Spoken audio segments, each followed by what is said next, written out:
यह 1 नंबर लोकसभा का क्षेत्र है। आदरणीय मोदी जी जब 2014 में प्रधानमंत्री बने तो सबका साथ सबका विकास का नारा लेकर के वो आगे बढ़ने का काम किए।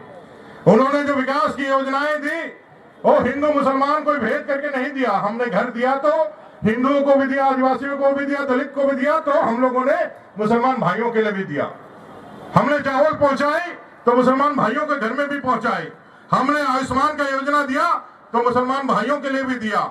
लेकिन जब वोट का समय आया तो लोग अपने धर्म को नाम आगे करके वोट करने लगे और हमने सबका साथ सबका विकास का नारा देके आगे बढ़ने का काम किया, लेकिन उन्होंने कभी हमारा साथ नहीं दिया।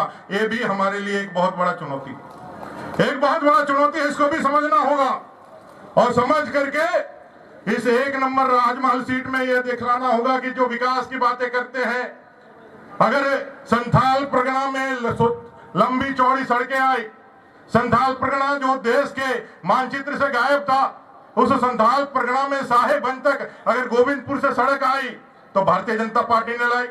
अगर संथाल परगना में बिजली आई तो भारतीय जनता पार्टी ने लेके आई।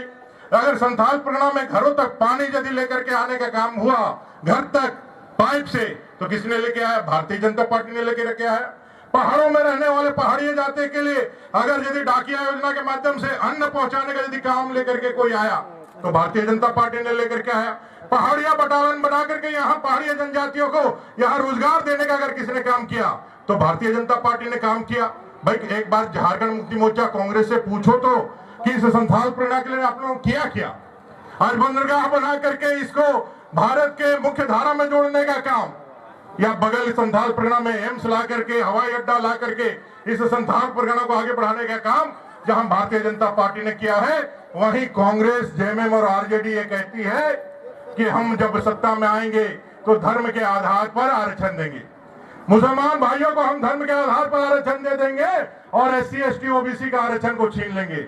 ये सारी बातों को ध्यान में रख करके जो चमड़ी के रंग से आज देश का विभाजन कर रहे हैं और कह रहे हैं कि उत्तर भारतीय चाइनीज जैसा दिखते हैं, दक्षिण भारतीय अफ्रीकन जैसा दिखते हैं, ऐसा चमड़ी के आधार पर नस्लवादी जो भेदभाव करके आज कांग्रेस सत्ता में आना चाहती है, उनसे सावधान रहने के लिए, उनसे सावधान रह करके अपने मत का अधिकार का प्रयोग करने के लिए मैं आपसे आग्रह करने आया हूं कि भ्रष्टाचार की जननी कांग्रेस, तुष्टीकरण की जननी कांग्रेस, वंशवाद की जननी कांग्रेस और कांग्रेस का एक नेता, एक विधायक दल के नेता के रूप में, भारतीय जनता पार्टी के नेता के रूप में मैं पूछना चाहता हूं, इसी लोकसभा क्षेत्र में आलमगीर आलम साहब हैं, कांग्रेस विधायक दल के नेता है, इस राज्य में कैबिनेट के मंत्री हैं, उनके नौकर के यहाँ जहांगीर आलम के यहाँ 35 करोड़ कैश मिलता है।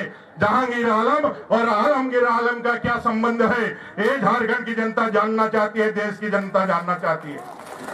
ये पैसा कांग्रेस का है, जो पैसा आपके से लूटा हुआ पैसा है, ये पैसा लूट करके चुनाव में खर्च करके आपके मत को खरीदने के लिए वो आने वाले हैं। ऐसे लोगों से सावधान रहिए और अपने माननीय बाबूलाल मरांडी जी के नेतृत्व में हम 14 कमल यहाँ खिलाएंगे, नरेंद्र भाई मोदी जी को भी कमल देंगे, 1 नंबर राजमहल भी कमल खिलेगा। ऐसा हम सबको संकल्प लेना है। 2 बार से हम लोग यहाँ कमल नहीं खिला पाए हैं, लेकिन इस बार माँ गंगा के आशीर्वाद से और सिद्धू का अनूप चांद भैरव फूलो जानों के उस प्रेरणा से हम यहाँ पर कमल खिलाएंगे। ऐसा विश्वास जताते हुए, ऐसा संकल्प लेते हुए अपनी वाणी को विराम देता हूँ। जय हिंद, जय झारखंड, जोहार, भारत माता की। धन्यवाद।